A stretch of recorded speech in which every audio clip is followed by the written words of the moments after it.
Olá pessoal, sejam bem-vindos a mais um vídeo nosso, dessa vez com 3 dicas de quadrinhos para vocês curtirem aí nesse período aí de isolamento, tá? Como não poderia deixar de ser, né? Dessa vez nós estamos com a tríade do canal e eu já mando logo um salve aí para o Wendel. E aí, Wendel, como é que você tá, meu amigo? Tudo tranquilo? Grande Potter, grande Alexandre, boa tarde para vocês e bom dia, boa tarde, boa noite para quem está assistindo a gente. E mais uma vez aqui, pronto para dar uma dica interessante de quadrinhos, que é a nossa paixão. E aí, Alexandre, tá contigo agora, meu amigo. Como é que você tá, meu amigo? Fala Potter, fala Wendel, e aí pessoal, tudo beleza? Tudo tranquilo? Vamos aí então, mas agora dessa vez a gente vai falar de quadrinho, né? Aí espero que vocês gostem aí do que a gente vai sugerir para vocês aí. Que bacana. Então vamos lá, pessoal. Bom, antes a gente elegeu aqui, né? Tiramos um sorteio e quem vai começar vai ser o Wendel. Mas antes do Wendel começar a vender o peixe dele, bom, eu gostaria de começar já pedindo logo, né, pessoal, encarecidamente, por favor, curtam, dê o joinha no nosso vídeo, né, compartilhem o vídeo com os seus amigos, né, nas redes e tudo mais, nos nossos perfis e tudo. Por favor, interajam com a gente, né, deem dicas sobre o que é que a gente pode falar, inclusive dos próximos vídeos, assuntos de pauta e tudo mais. Por favor, se inscrevam no canal, né, e ativem o sininho. E o Wendel tá contigo agora, meu amigo. Qual é a sua dica? Olha, pessoal, essa dica aqui veio direto das mãos da própria autora, né? O nosso amigo Alexandre teve na CCXP de 2019, né, o ano passado. E é essa aqui, olha, se chama Pempeguça, da autora Milena Azevedo e a arte de Rodrigo Xavier. A capa é de Gabriel Andrade Júnior, essa belíssima capa aqui, ó. A minha está autografada. A autora escreveu para mim: ao amigo Wendel, o futuro é agora. Por isso precisamos lutar para que ele seja o melhor possível. Um abraço, Milena Azevedo. Em 8 de dezembro de 2019. Não, isso aqui é o orgulho que eu tenho. E o desenhista também, o Rodrigo Xavier, assinou para mim também. O Wendel, valeu pela força, espero que tenha uma ótima leitura. E realmente, a leitura foi muito boa. É assim, sim, e a capa, né, de Gabriel Andrade Júnior. A história é o seguinte, mais ou menos isso, né? Ocorreu uma guerra nuclear em 2013, né? E nisso houve uma reestruturação política, né?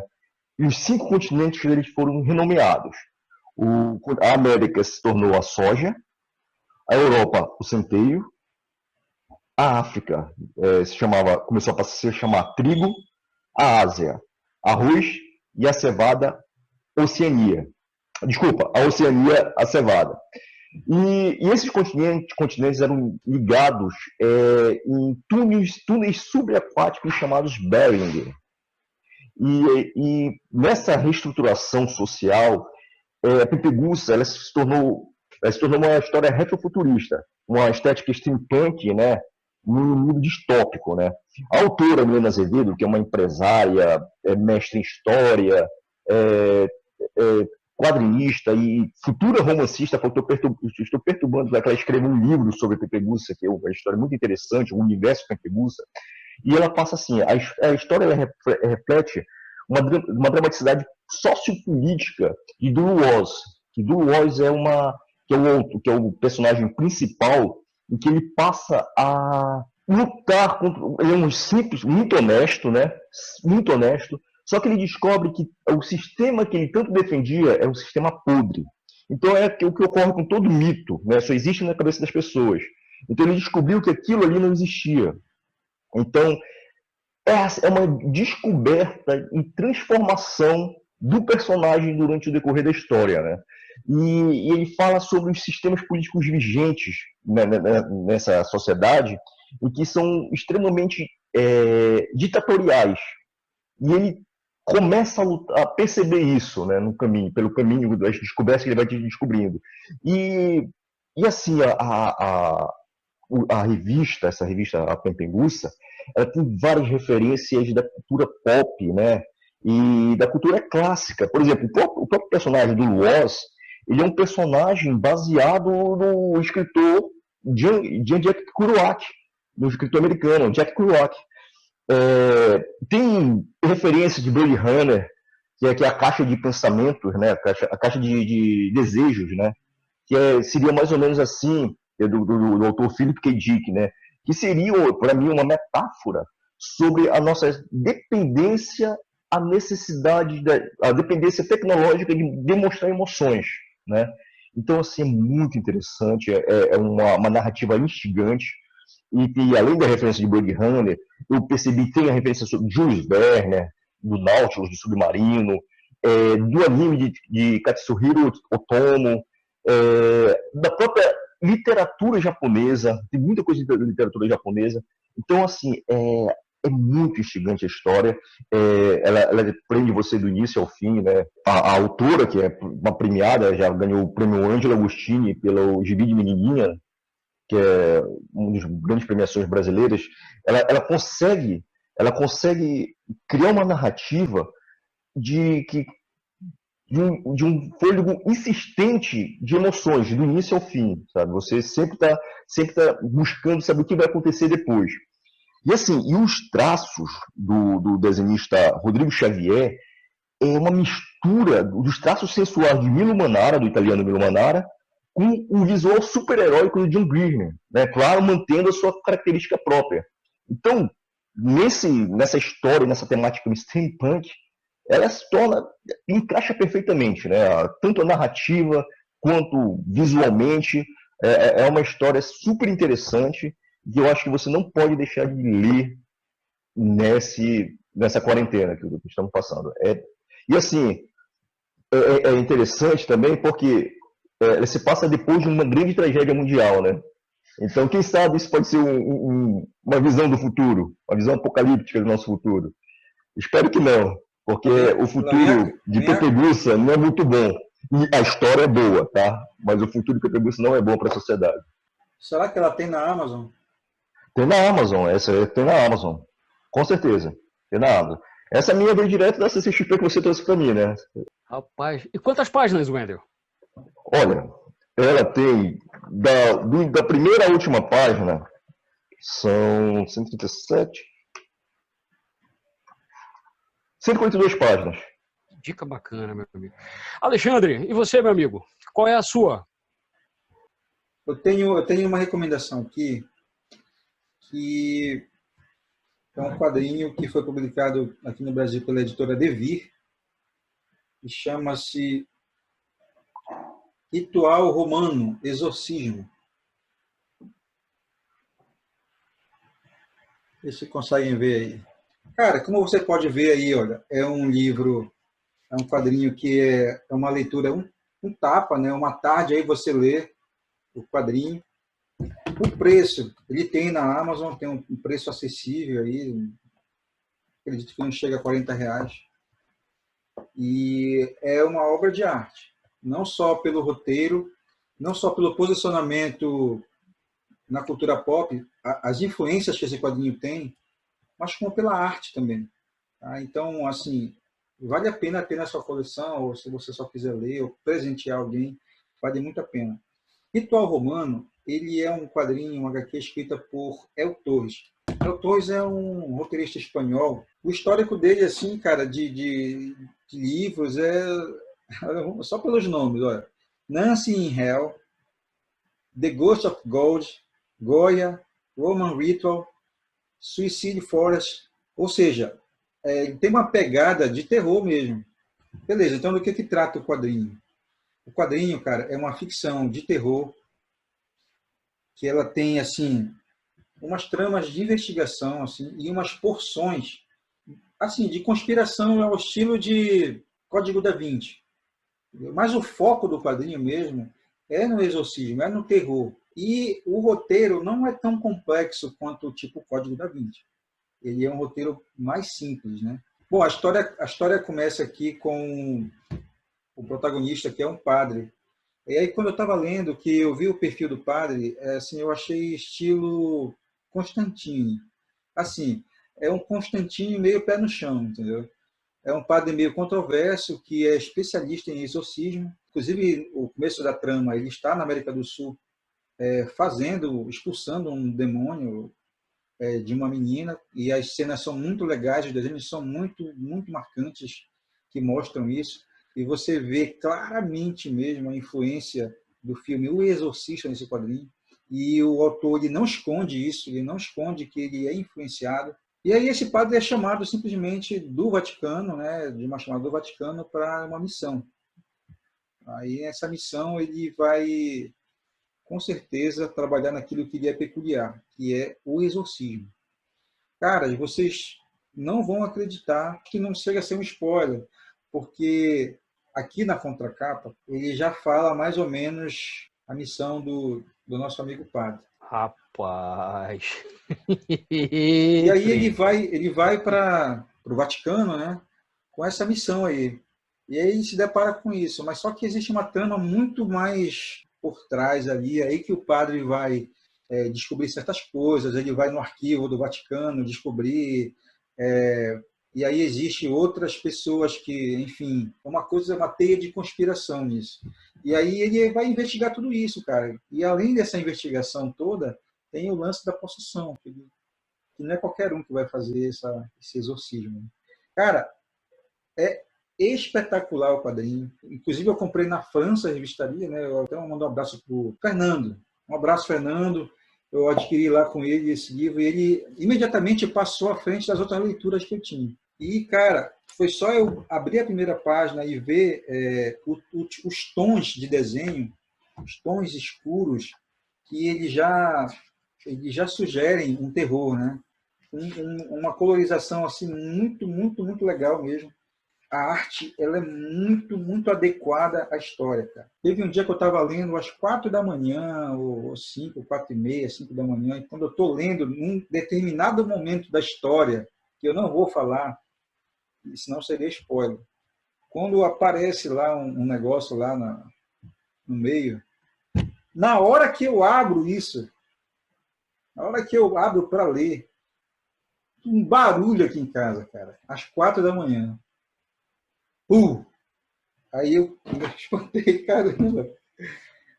Cara, eu digo esse livro aqui, cara, é muito bom mesmo. Assim, não pense que é puramente um terror, porque apesar de, como você pode ver aí, tem imagens que são fortes, tal, tem toda o escritor, o El Torres, ele fez uma pesquisa, além dele ter tido já essa ideia de fazer uma HQ sobre exorcismo há muito tempo, isso ficou na gaveta por muito tempo dele, esse projeto. E só depois que houve uma mudança de Papa, que saiu o Papa, o Ratzinger, João Paulo II? Ah, o Ratzinger. Ratzinger. O Ratzinger saiu, Ratzinger. e depois entrou o Francisco, que ele, digo, não é agora de tirar isso da gaveta. Aí ele tirou isso da gaveta, chamou o Jaime Martínez para fazer e saiu uma obra de arte, cara. Só que ele fez toda uma pesquisa sobre rituais de exorcismo. Como ele é espanhol e a Espanha é um país puramente católico, de raiz mesmo, assim, e essa vivência dele do exorcismo e das tradições católicas vem desde criança. Então, assim, é como se ele tivesse unido a fome, a necessidade de comer, para fazer uma coisa que é praticamente comum à sua comunidade. Tal. Tradição católica, exorcismo. Você praticamente detona o livro numa tarde. Então, essa é a minha recomendação. Eu não posso mais falar mais sobre isso, mas deve estar aparecendo aí algumas imagens do livro e espero que você goste. E não é para você ficar com medo, e não te leva a ficar com medo, pelo menos a mim, a não ser esse episódio aí, ele não leva a ficar com medo. Ele é simplesmente uma leitura muito gostosa. E essa é a minha recomendação. Falou? Ô, meu amigo, vocês estão desleais, velho. Só pegaram dica boa, cara. Complementando, meu amigo, quantas páginas tem aí nessa sua HQ? Capa dura, não é isso? Isso aqui é capa dura. Deixa eu dar uma olhada aqui, Potinho. 100 e pouquinho, sem contar os extras. Talvez 100 páginas. E ela é fácil de achar? Valeu. Assim, meu amigo. Se você estiver em Belém, você consegue no França. França deve ter mais. Ela é da editora Darkside. Se não tiver em Belém, tem na Amazon, baratinho, na casa dos 30 e pouco, talvez até 40. Tem promoção direto aí, você consegue comprar. Acredito que até tenha disponível digital também, se alguém quiser. E agora vamos passar para mim agora, né? Bom, a minha dica, ela é do selo Vertigo, tá, da DC, e ela foi publicada nos Estados Unidos em 2015. E aqui no Brasil foi publicada em 2 volumes pela Panini, já em acho que 2016 foi que ela foi publicada aqui, que ela chegou pouco menos de ano depois dela ter sido publicada lá, que é Xerife da Babilônia.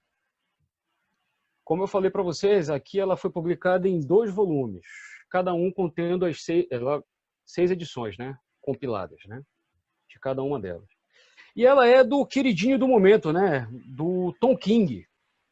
Tom King, para quem não conhece, é autor premiado, roteirista premiado, já passou pelo Batman, fez a edição que ganhou Eisner do Visão pela Marvel, fez também a edição do Senhor Milagre também, que concorreu ao Eisner, acho que ganhou inclusive também. Sendo que ele trouxe nessa parceria com o Senhor Milagre, ele trouxe o desenhista Mitch Gerads, que trabalhou com ele para fazer justamente essa edição, essa história, né? Para narrar essa história com ele. E o Xerife da Babilônia, meus amigos, é uma história que ela se situa em Bagdá em 2003, início de 2004, logo após a queda, né, do Saddam Hussein em Bagdá. E é justamente dentro desse cenário de ocupação, né, americana e tudo mais, após essa tomada, essa queda do Saddam, que inclusive ele já narra justamente o seguinte, que ele fala, o Saddam caiu, os Estados Unidos estão nos ocupando e ninguém está no comando. Então, nesse cenário desolador, é narrada a história de 3 personagens na realidade, tá?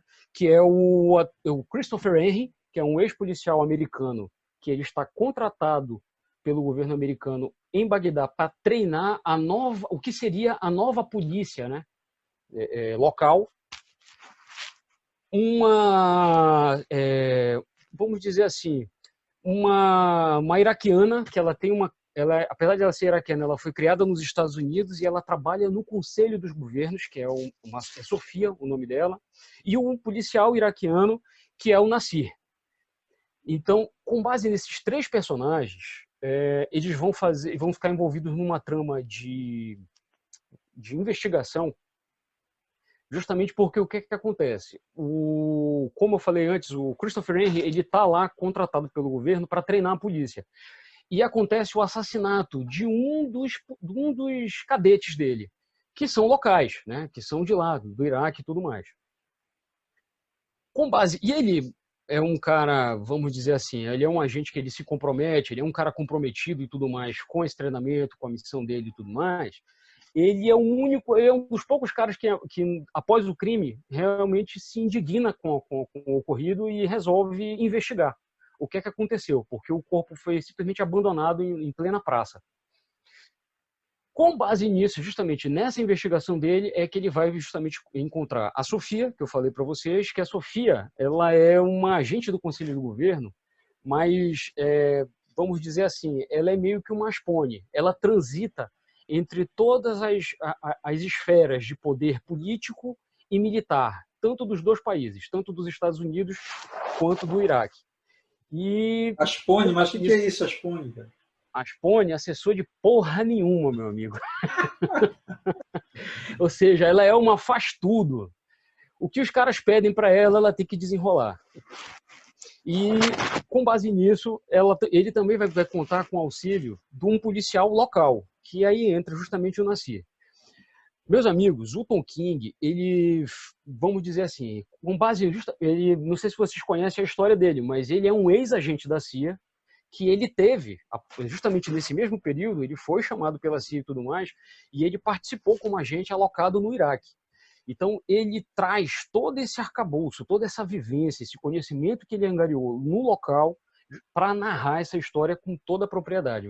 Ele fez essa série, eu sinceramente, eu me surpreendo como é que ela ainda não virou filme.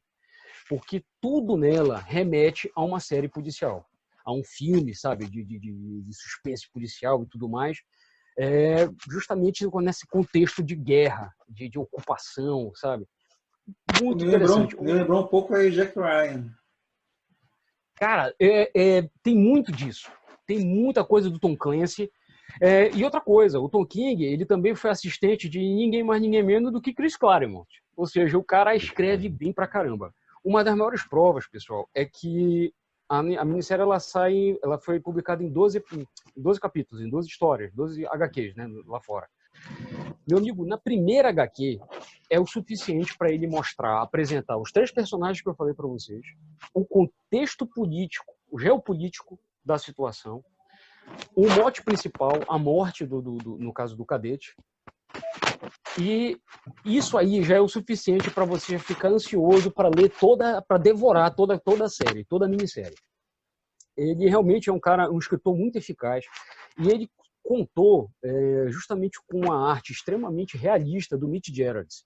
Na primeira compilação que a Panini lançou, inclusive no final dela, tem um pouquinho como é que ele fez os esboços dos personagens, o conceito visual deles, como é que é o processo todinho das escolhas das capas, ele tem uns testes, uns desenhos que ele faz, e ele mostra um pouquinho do como como ele mesmo narra, o caos criativo dele, todo o processo de criação para ele conseguir compor, narrar a história com base nos esboços, nos roteiros que o Tom King manda para ele. Então tem todo um trabalho de fotorrealismo, ele faz uma pesquisa de luz, composição, ângulo de... Cara, e aí eu brinco, é ângulo, e é literalmente um ângulo de câmera. Por isso que eu falo que essa série parece que foi feita para virar algo, para sair do quadrinho para ir para a telona. Justamente devido ao fato dessa composição e dessa forma tão bacana que ele fez, cara, de narrar essa história.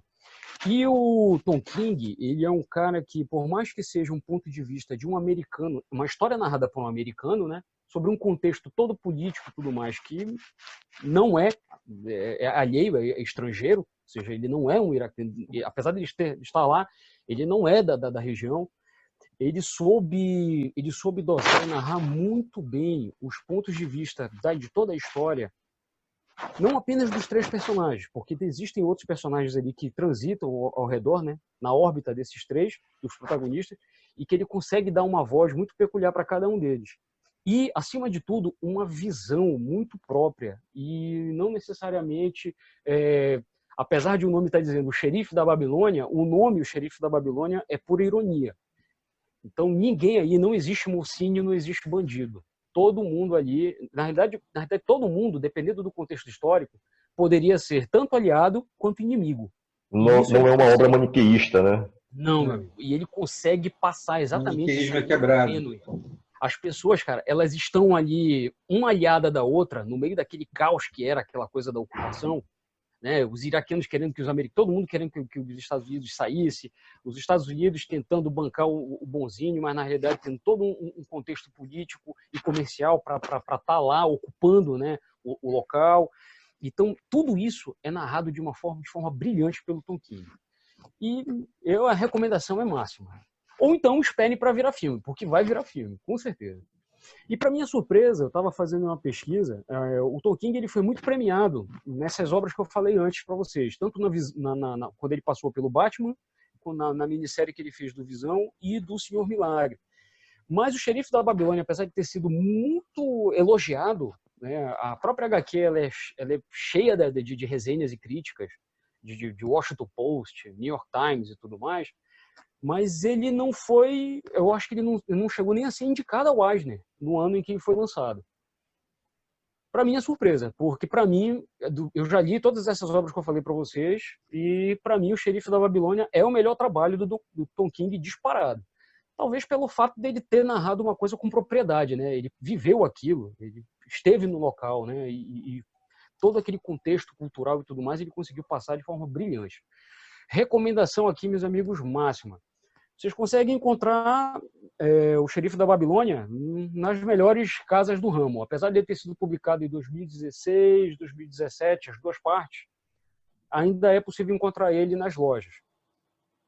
E são somando tudo, são 2 edições, cada uma tem umas 155 páginas aproximadamente, arte colorida, capa cartão, tá? Se vocês já leram uma das 3 edições e tudo mais que já foram resenhadas aqui pela gente, por favor, deem a opinião de vocês.